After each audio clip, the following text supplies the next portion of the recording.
I've really chosen the wrong time to start doing these again after what just happened, haven't I? Oh, that was tough. And I'm not going to talk about it at the end of the video, so I don't really have to discuss it at all because I'm absolutely heartbroken and can't believe it happened. But hello and welcome back to the post-match reviews nobody wanted. I've been gone a while, but after a long negotiation contract talk with Gonzo, he decided I wasn't damaging his channel and I would be allowed to come back and do my videos. So I want to start on a very positive note, actually, that Kurt Zouma is the best defender in the world. Come and fight me on it. Actually, let me know. Do you think he is or not? I do, and I won't hear anything else said. I think he's absolutely fantastic. Nothing's changed. I'm going to start with the lineup. I thought it was pretty good from Moyes. I thought it was a positive one. Antonio's out on his match ban, so seeing Bowen play a more central role didn't worry me at first. If anything, I think he's probably out of the front three. I think he's the most adaptable we have as a striker. Nice to see Zouma starting again, as you heard. Big fan, great signing. And Dawson was on the bench, so I don't have to go into that. The first half, I thought we handled the pressure pretty well, and I thought we defended really well too. This is the first of me mentioning Zouma. Prepare yourself. This is a very Kurt Zouma heavy video. I will say I could tell the difference without Antonio. Without him going forward, we lack an intensity, we lack a power. And whilst I think Bowen is good and I think he's capable, and he was hunting goals, in my opinion. He really was trying, but I just don't think he had the same threat as Antonio did. I don't think the front three had the same threat without having Antonio there to get that ball. And that was disappointing, especially since Antonio's red card was not necessary, I'd argue. So not having him there today, I think, hurt us. I think it did make a difference. And I think when he's back, that difference will become pretty clear. From the 18th minute, we were definitely attempting to bang the door down. It just wasn't happening. However, our build-up play was absolutely fantastic. And I think this, I really do mean this in the first half because the second half wasn't. But our build-up play was fantastic, especially from Benrahma. This season, obviously, I haven't been here, so I haven't been able to say this. But if any of you follow me on Twitter, you'll know that I've been saying that this season is going to be Benrahma's season. And it will. I think he is absolutely brilliant. Speaking of Benrahma, he got us our first goal that came off of Iran. It was absolutely brilliant. Everything was brilliant about that goal. The build-up, the assist and the goal. It was perfect. It was so good. And then we had Zouma, my man of the match, by the way, denying and blocking Ronaldo. What a sentence that lasted all for 5 seconds because then Ronaldo scored. Looked offside, was on. Fabianski, because it was a rebound for Fabianski's save. Fabianski didn't save it. Now, I'm going to talk a little bit about Fabianski now, and I probably will at the end, because up until that point, he was making some genuinely first-class saves. He really was, and to be perfectly honest, I think he mostly kept us in that game because whilst I thought Kurt Zouma was fantastic, I thought our defence was pretty solid. Fabianski played a huge part in that not being a ruining rather than it being the 2-1 that it was. There was a lot of criticism for Fabianski. A lot of people calling him Butterfingers. I don't like it. And I will always be critical of Fabianski, of any of our players when I think they deserve it. But genuinely in that case, I thought he was very good. Even in the second half, I thought he made some great saves. And I don't get the criticism surrounding him, not in this game. That, you know, previously he's not shown up fantastically. A lot of people have been calling him for Areola, who's obviously on the bench today. But in my opinion, I thought Fabianski in this game was brilliant.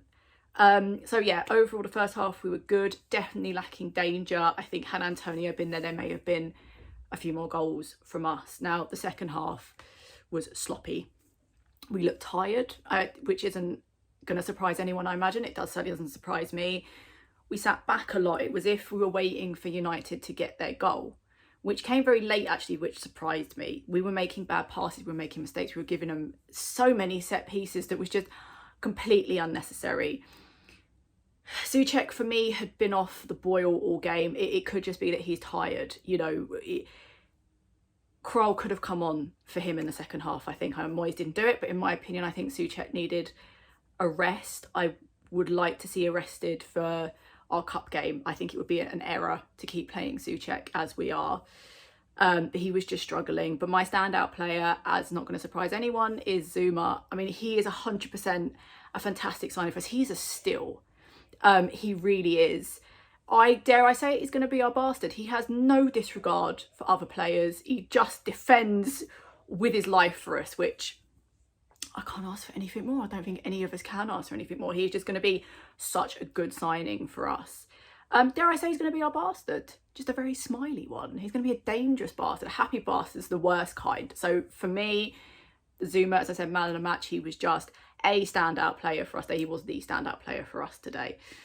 Souček got taken down by Wan-Bissaka, who obviously got away with it, so I don't even know why I'm mentioning it. In fact, they got given the foul, not us.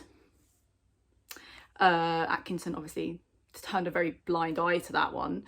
I'm going to ask is VAR who? VAR who? And then Lingard came on, which was my worst nightmare, and I spent the rest of the game living in fear that he'd finish us off and he would win.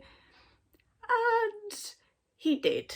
Now, later than I thought he would, but he did. And I'm going to defend Fabianski again. He wasn't getting that to save. He wasn't going to save that. He just was not going to save that. It was a fantastic strike. It was Jesse Lingard. We know because we had him. That was not being saved. I can't blame Fabianski for that at all. Am I heartbroken because that's what won the game? Yes, very much so. It's broken my heart. I want to love Jesse, but he makes it hard when he does stuff like that. Yarmolenko were our two subs. Yarmolenko for Vlasic and Lanzini for Benrahma. I'm going to remain tight-lipped on Vlasic at the moment because I don't know. It's very early days, but I can't tell, literally can't tell. I put this out on Twitter. I have no feelings either way for him at the moment. I'm still trying to work it out. One thing I won't remain tight-lipped on, though, is how Yarmolenko offers us nothing in the Premier League. Now, I think he'll offer us more in Europe than he does when we bring him on in the Premier League. But he may as well be missing for that. It was a sub that made literally zero difference to us. Now, we had some injury time excitement because Luke Shaw, it's definitely a handball. It's definitely a handball. Went to VAR, was given. We got a penalty.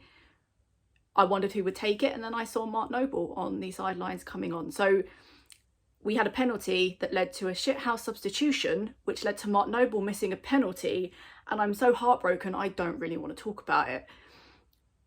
I don't blame Mark Noble. I might get got at in the comments for that. I blame Moyes for not letting Declan Rice take that, and Mark hadn't touched the ball. He hadn't been on. I know why he did it, but it was a bad idea, and we lost the game. And for me, as big as a Mark Noble supporter that I am, literally got his name on the back of this shirt, we weren't winning that game. It would have led to a draw. We shouldn't have taken that risk. We took that risk. It backfired. We didn't get a point out of this. And to be honest, I think we deserved a point because even though we were sloppy in the second half, we still held them off. I don't think we played hideously. I think we were tired and that made a big difference. But yes, overall first half was better. We are getting tired. That is going to happen. We're lacking a striker. So when Antonio gets injured, that's always going to be a problem because as much as I trust Bowen, he doesn't have the same oomph as Antonio. Everybody knows that. But the most important thing here is there's many things that are given in life. Death, taxes, and Rebecca defending Fabianski. I just don't get the hate towards him. I don't think he did a bad job today. I think he did a pretty good job under the circumstances. He was coming up against Ronaldo. And a couple of Ronaldo strikes were proper Ronaldo strikes. I get people are frustrated. I don't get the hate. So, you know, nothing changes. And I bet you're all glad about that. We'll see you when we play United again in the Cup.